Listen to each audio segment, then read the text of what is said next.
한계를 넘어서는 신앙, 이런 제목으로 함께 말씀을 대하겠습니다. 예수를 믿는 건 우리 인생이 이 땅에 속하지 않고 하늘에 속해 있다, 이것을 의미할 겁니다. 그래서 우리에게는 하늘 시민권이 있습니다. 우리는 하늘 시민권을 지닌 하나님 나라의 백성입니다. 그런데 우리가 이 땅을 살아갑니다. 때문에 하나님 나라의 가치를 이 땅의 것으로 확인하려는 성향이 우리 가운데는 있는 것 같습니다. 근데 성경은 끊임없이 우리를 향해서 하나님 나라의 가치는 이 땅의 가치와 다르다, 이 땅에 대해서 부유한 것이 아니라 하늘에 대해서 부유한 삶을 살아야 한다, 땅의 보물을 쌓는 것이 아니라 하늘의 보물을 쌓아야 한다, 성경은 반복해서 이야기를 합니다. 그리고 우리가 이 말씀을 압니다. 근데 우리의 삶을 보면 여전히 우리는 이 땅의 것을 구하고 있는 것 같고, 이 땅에서 형통한 것으로 뭔가 하나님의 축복을 확인하려고 하는 것 같습니다. 지금 예루살렘을 향해 가고 있는 예수님과 제자들은 서로 다른 생각을 합니다. 예수님께서는 예루살렘에서 당신이 감당할 고난을 생각합니다. 그것에 대해서 이야기를 하십니다. 고난당하고 십자가를 지고 십자가에서 죽임을 당할 것이고, 그리고 부활하실 겁니다. 그것으로 하나님의 뜻을 이루실 겁니다. 예수님 그것을 생각하며 예루살렘을 향해서 가십니다. 근데 제자들의 관심은 예루살렘에서 영광을 누리는 겁니다. 누가 천국에서 더 큰가, 이것이 제자들의 관심입니다. 다른 복음서를 참고하면 누가 천국에서 큰가, 이것을 가지고 논쟁을 하기도 하고 이것으로 다투기까지 합니다. 제자들은 서로 경쟁하고 있습니다. 이런 제자들 앞에 예수님께서 어린아이 하나를 세우십니다. 어린아이와 같지 않으면 천국에 들어갈 수 없다. 천국은 어린아이와 같이 자기를 낮추는 자들의 것이다, 말씀하십니다. 어린아이는 당시 가장 낮은 존재의 대명사입니다. 가장 가치 없고 보잘것없는 존재, 이것을 상징하는 것이 어린아이입니다. 높아지기를 원하는 제자들에게 예수님은 어린아이처럼 되어야 한다, 낮은 존재가 되어야 한다, 그리고 섬기는 자가 되어야 한다, 지금 그 얘기를 계속 하고 계십니다. 그런데 제자들은 변하지 않은 것 같습니다. 자, 오늘 우리 읽었던 말씀을 한번 볼까요? 13절에서 15절. 자, 13절에서 15절 같이 읽습니다. 그때에 사람들이 예수께서 안수하고 기도해 주심을 바라고 어린아이들을 데리고 오매 제자들이 꾸짖거늘 예수께서 이르시되 어린아이들을 용납하고 내게 오는 것을 금하지 말라, 천국이 이런 사람의 것이니라 하시고 그들에게 안수하시고 거기를 떠나시니라. 얼마 전에 어린아이를 앞에 두시고 어린아이 같지 않으면 천국에 들어갈 수 없다, 낮은 자가 되어야 하고 섬기는 자가 되어야 한다, 얼마 전에 얘기했습니다. 그런데 지금 사람들이 어린아이를 데리고 예수님께 오자 제자들이 막습니다. 그리고 꾸짖습니다. 왜냐하면 제자들 눈에는 보잘것없고 가치 없는 존재가 어린아이이기 때문에 그렇습니다. 지금 예수님은 하나님 나라를 성취하기 위해서 지금 예루살렘으로 가고 있는데, 너무나 중요한 일을 하고 있는데 어린아이는 어울리지 않는다 생각하는 겁니다. 도움이 되지 않는 존재다. 그래서 막아서고 꾸짖습니다. 근데 예수님께서는 어린아이를 다시 용납하시고 하나님 백성으로 선포하십니다. 어린아이와 같은 자가 천국을 지내게 될 거다. 자, 그리고 그 다음 이야기가 오늘 우리가 살필 말씀의 내용입니다. 어떤 사람 하나가 예수님께 와서 영생에 대해서 묻습니다. 이 사람은 영생에 아주 관심이 많습니다. 근데 이야기 결론을 보면 영생의 길을 걷지 못합니다. 이유는 재물 때문입니다. 혹시 우리 가운데 돈을 싫어하시는 분이 계신가요? 나는 돈이 싫다, 나는 돈이 무섭다, 아마 없으실 것 같습니다. 아마 우리 마음속에는 도리어 이런 것들이 있죠. 우리는 돈을 좋아하고, 그리고 한편으로는 우리가 예수를 잘 믿으면, 하나님을 잘 섬기면 우리가 물질의 복을 받게 될 것이다, 이런 기대도 우리 가운데 있습니다. 그리고 그것을 하나님의 축복으로 생각합니다. 실제로 성경을 보면 하나님의 축복으로 물질의 풍요를 누린 사람들이 많이 있습니다. 특별히 구약을 보게 되면 물질의 풍요가 하나님의 축복의 대명사처럼 등장을 합니다. 특별히 창세기에 등장하는 족장들, 아브라함, 이삭, 야곱 이런 사람들은 하나님께서 베푸신 복을 풍성히 누렸던 사람들입니다. 그들은 거부였습니다. 야곱 같은 경우는 하란으로 홀몸으로 갔다가 돌아올 때에 많은 재물을 거느리고 내려옵니다. 이것을 보면 물질이 하나님의 복이다 이렇게 이야기할 수 있습니다. 우스 땅의 의인 욥도 마찬가지입니다. 동방의 제일가는 부자였습니다. 이스라엘 왕조를 봐도 그렇습니다. 선한 왕, 하나님을 정직히 섬기는 왕이 있으면 그 나라가 언제나 부강했습니다. 이것을 보면 물질은 하나님의 축복이다 이야기할 수 있습니다. 근데 이와 반대로 성경에서 물질에 대해서 부정적으로 이야기하는 경우도 있습니다. 디모데전서 6장 10절을 보시면 돈을 사랑함이 일만하게 뿌리다라고 합니다. 바울은 디모데를 향해서 종말이 되면 나타날 19가지를 이야기를 하는데 그 가운데 두 번째가 돈을 사랑하는 겁니다. 첫 번째가 자기를 사랑하는 거고요. 그럼 자기 사랑하는 거 빼면 돈을 사랑하는 것, 어쩌면 첫 번째 모습일 수도 있을 겁니다. 정리하면 성경은 재물에 대해서 하나님의 축복으로 선포하지만 동시에 부정적으로 말하기도 하고 경고하기도 합니다. 그래서 어렵습니다. 하나님을 온전히 섬길 때 재물은 축복일 겁니다. 그런데 우리가 하나님보다 재물을 더 사랑한다면 재물은 우리를 넘어뜨리는 사탄의 도구가 될 겁니다. 돈은 무조건 나쁜 것이다 이렇게 말하는 건 문제가 있습니다.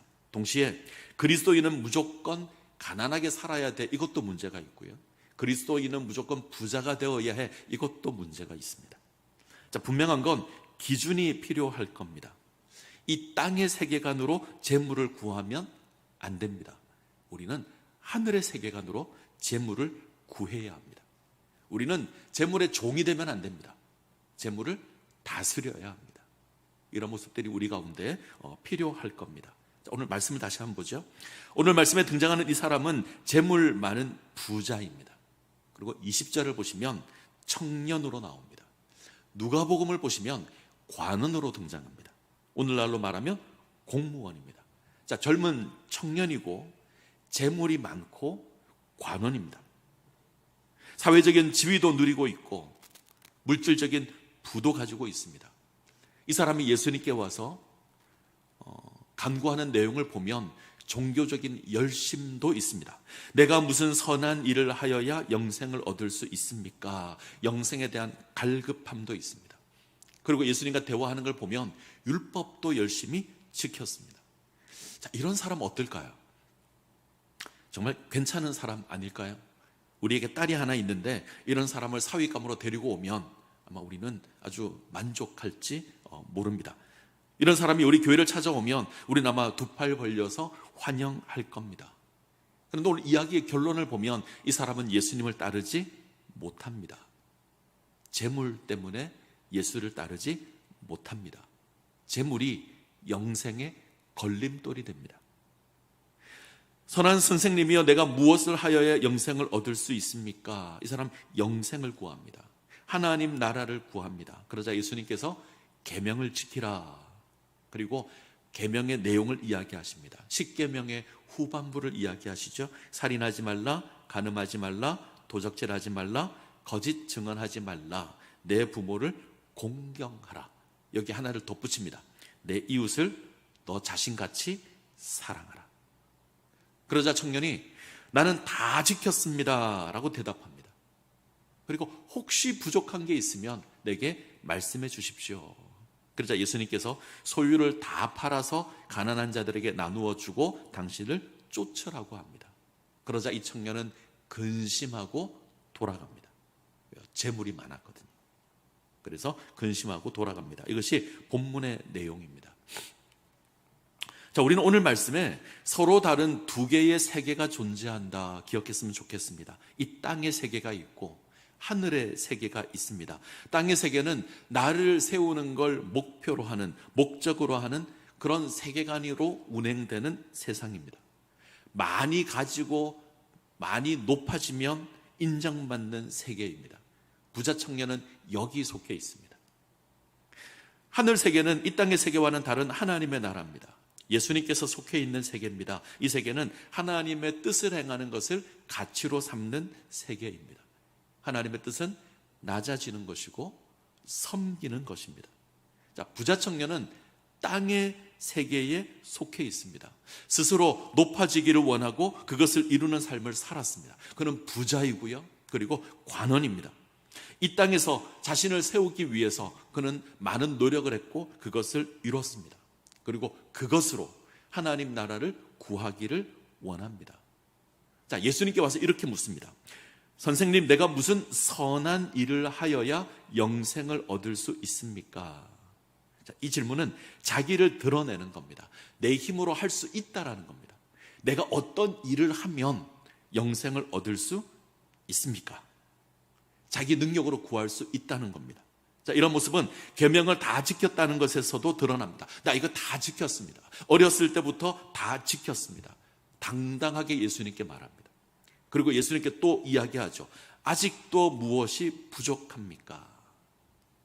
자기가 가지고 있는 이 땅의 가치로 충분하다 생각하고 행여나 부족한 게 있어도 할 수 있다고 생각합니다.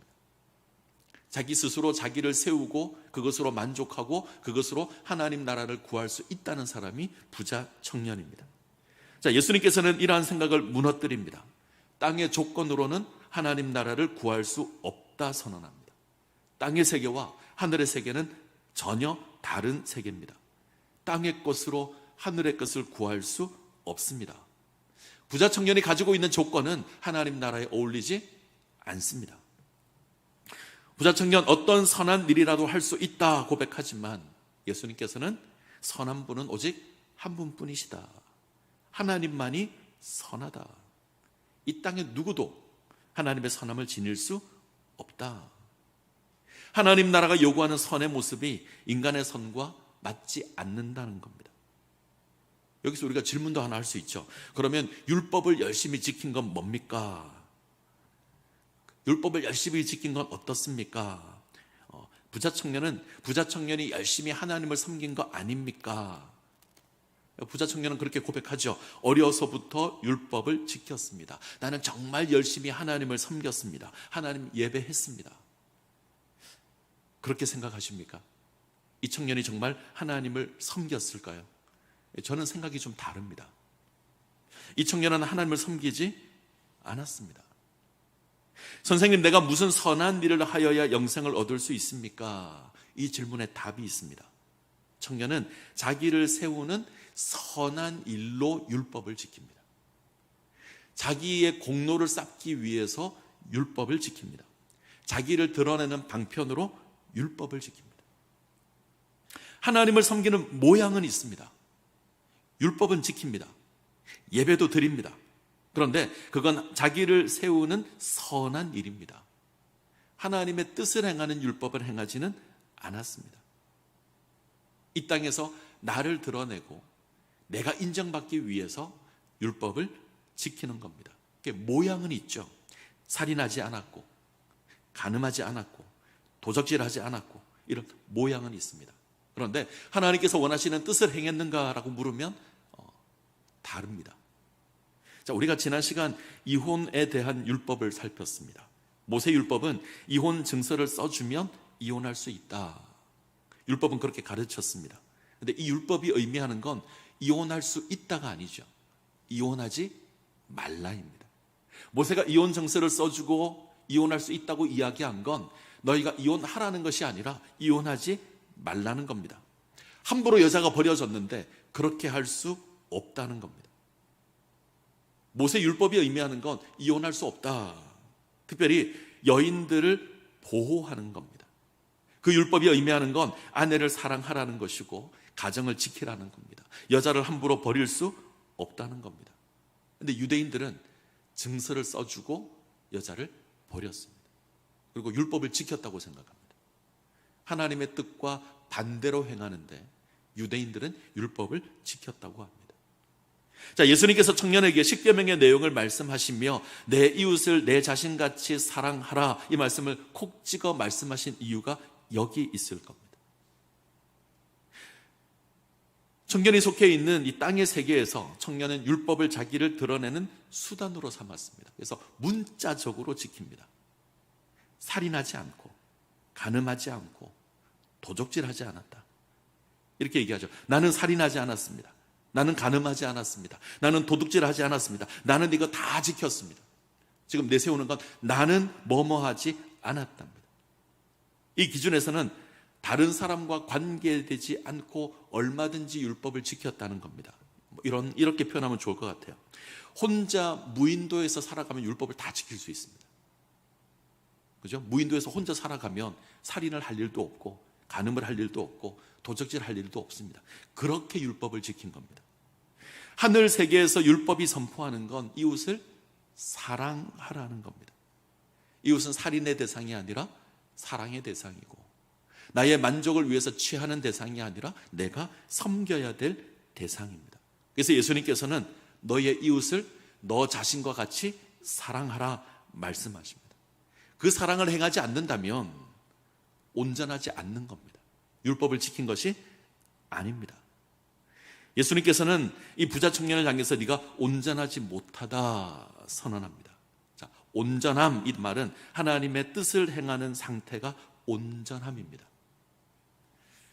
마태복음에 온전함이라는 단어가 한 번 더 나오는데, 자, 5장 48절을 한번 볼까요? 자막이 있습니다. 자, 같이 읽겠습니다. 그러므로 하늘에 계신 너희 아버지의 온전하심 같이 너희도 온전하라. 자, 온전하는 말이 저기 나오고요, 오늘 본문에 나옵니다.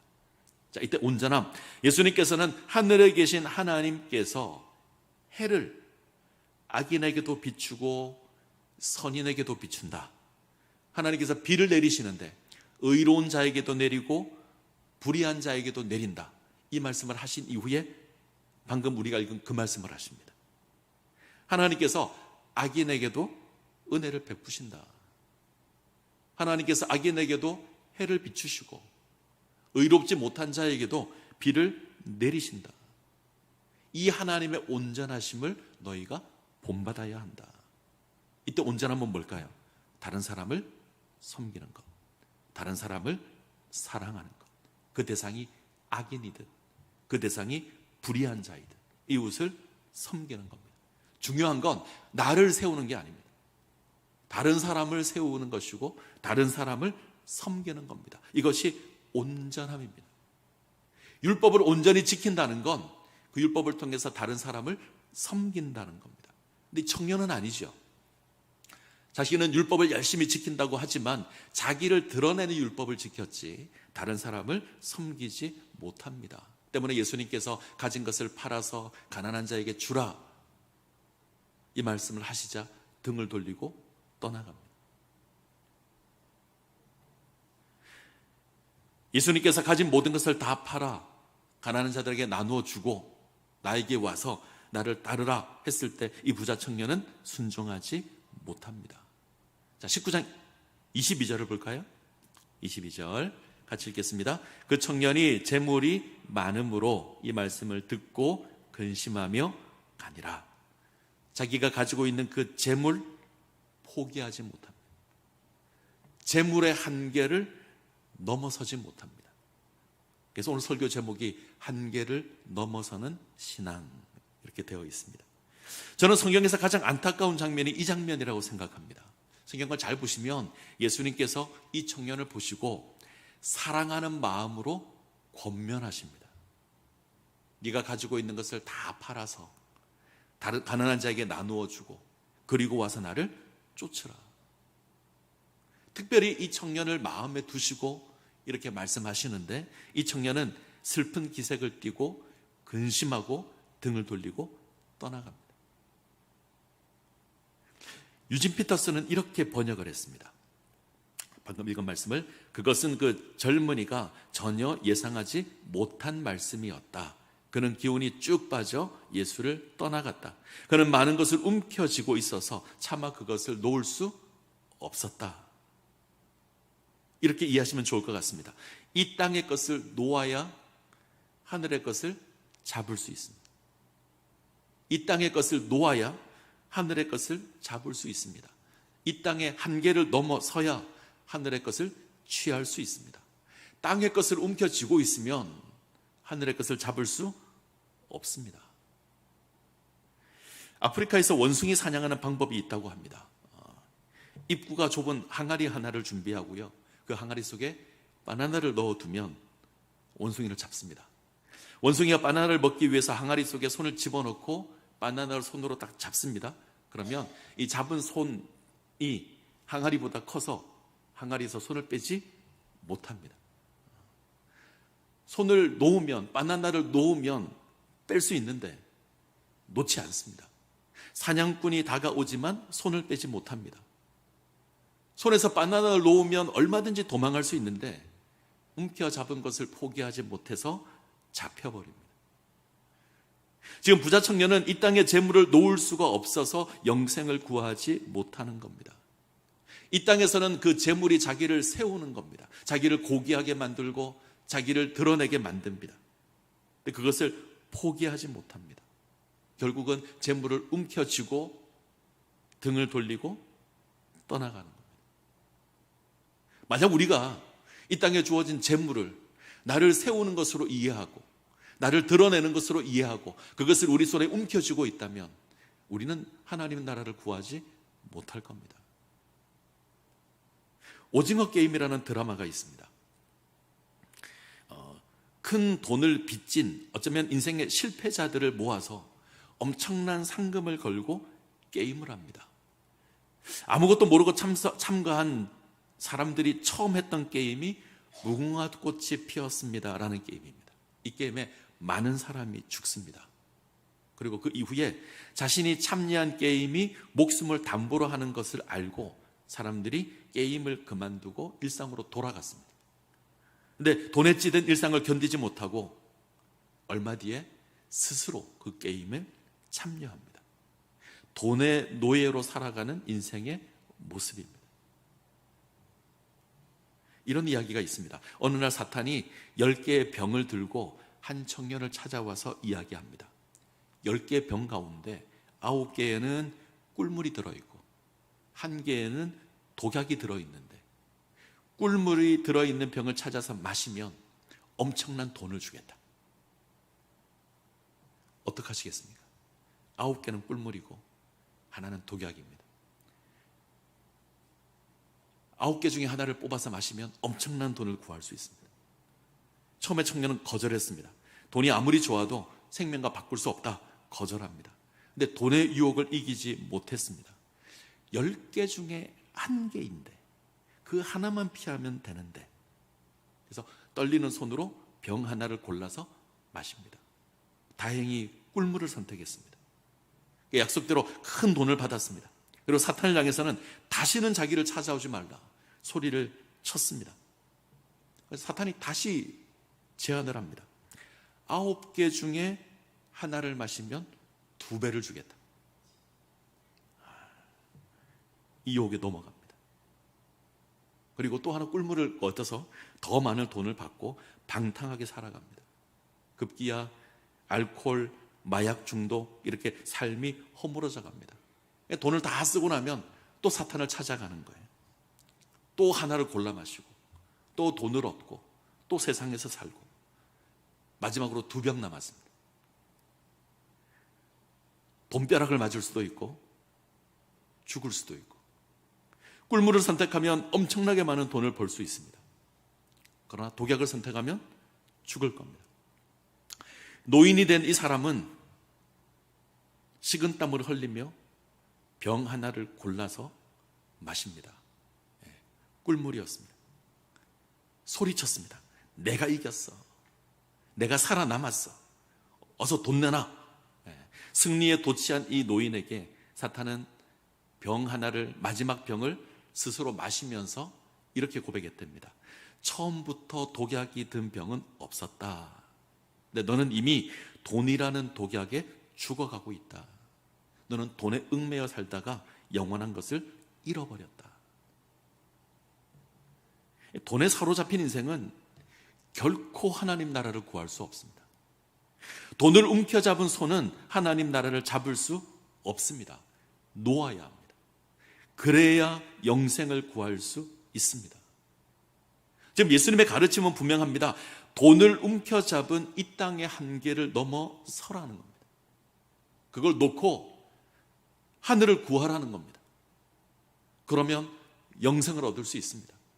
가지고 있는 것 놓아서 가난한 자들에게 나누어 주고 예수를 쫓으면, 이웃을 사랑하고 이웃을 섬기는 그 하나님의 뜻을 행하면 하나님 나라 구할 수 있습니다.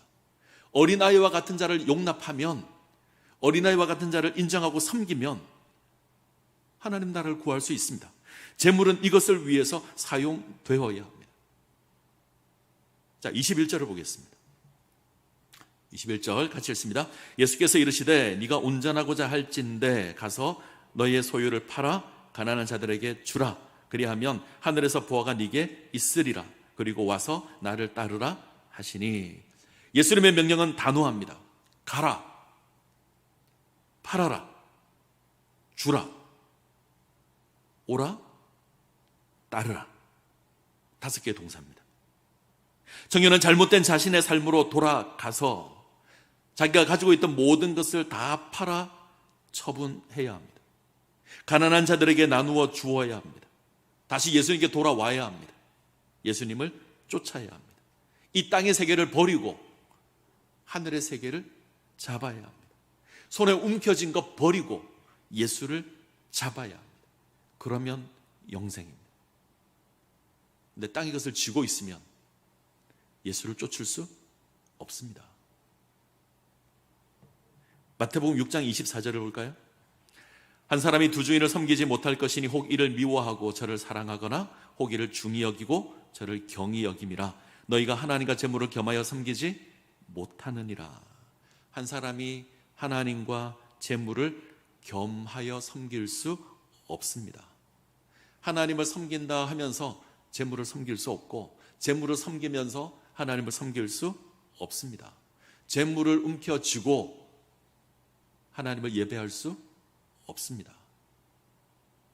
예수님께서 이 말씀을 하시는 건 이 불가능한 것을 하겠다는 사람들이 있어서 그렇습니다. 사람들은 재물을 움켜잡고 하나님을 섬길 수 있다고 생각합니다. 재물을 움켜쥐고 예수를 쫓을 수 있다고 생각합니다. 불가능합니다. 지금 제자들이 그렇습니다.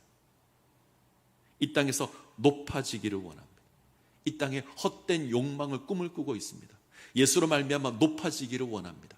그것으로 예수를 따르겠다 고백하는 자들이 제자들입니다. 세상 것을 움켜쥐고 예수를 따릅니다. 결국 십자가를 잡지 못하고 뿔뿔이 흩어져 도망합니다. 부자 청년이 떠나간 이후에 예수께서 제자들에게 말씀하십니다. 자, 23절 같이 읽습니다. 예수께서 제자들에게 이르시되 내가 진실로 너에게 이르노니 부자는 천국에 들어가기가 어려우니라. 부자들이 가장 싫어하는 말씀이 있으면 이게 아닐까. 재물이 있는 자가 하나님 나라에 들어가기가 심히 어렵다. 천국에 들어가는 것이 어렵다. 낙타가 바늘길을 통과하는 것보다 어렵다. 이 말씀에 제자들이 놀랍니다. 놀라는 이유는 분명하죠. 제자들 역시 땅의 세계에 속해 있습니다. 이 땅에서 높아지기를 원하고, 이 땅에서 많이 가지기를 원하고, 이 땅에서 대접받기를 원합니다. 그것으로 하나님 나라를 확인하기를 원합니다. 근데 예수님께서는 재물이 있는 자는 하나님 나라에 들어가기가 어렵다고 하십니다.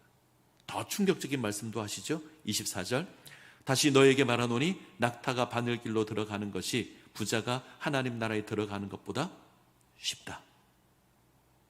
부자가 하나님 나라에 들어가는 것이 낙타가 바늘길을 통과하는 것보다 어렵습니다. 충격입니다. 사람들은 부유하면 자격이 있다고 생각합니다. 많은 물질을 가지고 있으면 그 물질로 뭔가 이룰 수 있다고 생각합니다.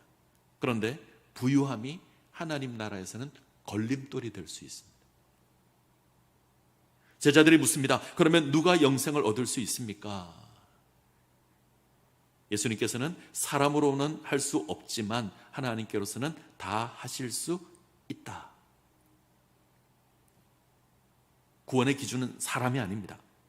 사람이 선한 일을 해서 구원받는 게 아닙니다. 구원은 하나님께서 하시는 겁니다. 하나님께서 우리를 구원하십니다. 예수님 이 일을 위해서 오셨습니다. 이제 예수님 예루살렘에 입성하실 겁니다. 우리가 대하고 있는 말씀이 마태복음 19장인데 21장을 가시면 예수님 예루살렘에 입성하십니다. 그리고 십자가를 향해서 가십니다. 십자가에서 죽으시고 부활하심으로 우리를 구원하실 겁니다. 하나님 나라를 이루실 겁니다. 자, 이 예수님의 모습에서 우리가 확인해야 될 것이 있습니다. 예수님은 예루살렘에서 왕으로 군림하고 통치하고 세상을 정복하는 게 아닙니다. 낮아져서 십자가를 지고 고난받으시고 죽으시는 겁니다. 하나님 나라는 군림하는 나라가 아닙니다. 하나님 나라는 섬기는 나라입니다. 내가 높아지고 군림하고 세워지는 나라가 아니라 낮아지고 섬김으로 세워지는 나라가 하나님의 나라입니다. 이 나라에 속하는 방법은 이 땅의 한계를 넘어서는 겁니다. 땅의 세계를 넘어서는 겁니다. 나를 세우기 위해서 혈안되어 있는 이 세상에서 다른 삶을 사는 겁니다. 사람들은 손에 재물을 움켜쥐고 사는데 우리는 그것을 놓고 십자가를 붙드는 겁니다. 질문입니다. 대답을 잘 하셔야 됩니다. 돈이 많으면 좋을 것 같습니까? 돈이 적으면 좋을 것 같습니까? 많으면 좋을 것 같습니까? 아굴의 잠언을 우리가 봤으면 좋겠습니다. 잠언 30장 7절에서 9절. 잠언 30장 7절에서 9절 같이 읽겠습니다. 내가 두 가지 일을 주께 구하였사오니 내가 죽기 전에 내게 거절하지 마시옵소서. 곧 헛된 것과 거짓말을 내게서 멀리 하옵시며 나를 가난하게도 마옵시고 부하게도 마옵시고 오직 필요한 양식으로 나를 먹이시옵소서. 홍내가 배불러서 하나님을 모른다 여호와가 누구냐 할까 하오며 홍내가 가난하고 도둑질하고 내 하나님의 이름을 욕되게 할까 두려워함이니이다. 저는 이 고백이 참 마음에 듭니다. 너무 가난하지도 않고 너무 부하지도 않은 게 좋은 것 같습니다. 너무 부자여서 하나님을 잊어버린다면 아무 소용없을 겁니다. 너무 가난하여서 도둑질을 한다면 하나님을 욕되게 하게 될 겁니다. 필요한 만큼 있으면 필요한 만큼 있고 다른 사람을 섬길 만큼 있으면 좋을 것 같습니다. 김동호 목사님의 책 가운데 깨끗한 부자라는 책이 있습니다. 청부라고 하는데 깨끗한 부자, 탐욕이 없는 부자 이 정도가 될 겁니다. 김동호 목사님은 이 책에서 이렇게 얘기합니다. 깨끗하고 떳떳한 부자가 되라. 그러면 된다. 전 이 말에 동의합니다. 깨끗한 부자가 되십시오. 깨끗한 부자가 되어서 돈을 하나님 원하시는 대로 사용하십시오. 재물의 지배를 받는 게 아니라 재물을 다스리셔야 합니다. 그 재물로 하나님을 섬겨야 하고 그 재물로 이웃을 섬겨야 합니다. 그러면 됩니다. 오늘 예수님의 말씀은 우리에게 가난해지라고 명령하는 게 아닙니다. 재물을 구하는 세상을 따르지 말라는 겁니다. 재물을 구하는 세상에서 하나님의 뜻을 구하는 삶을 살아가라는 겁니다. 기준은 우리가 무엇을 붙잡고 있는가 이걸 보시면 됩니다. 재물을 붙잡고 있다면 우리는 땅에 속한 겁니다. 십자가를 붙잡고 있다면 하나님의 뜻을 붙잡고 있다면 우리는 하늘에 속한 겁니다. 재물을 움켜쥐고 예수님 따를 수 없습니다. 재물을 움켜쥐고 십자가를 지고 예수를 따를 수 없습니다. 이 땅의 것을 놓아야 십자가를 붙들 수 있습니다. 그때 예수님을 따를 수 있고요. 그때 하나님 나라를 누릴 수 있습니다. 이 모습 가운데 세워지시기를 간절히 소원합니다.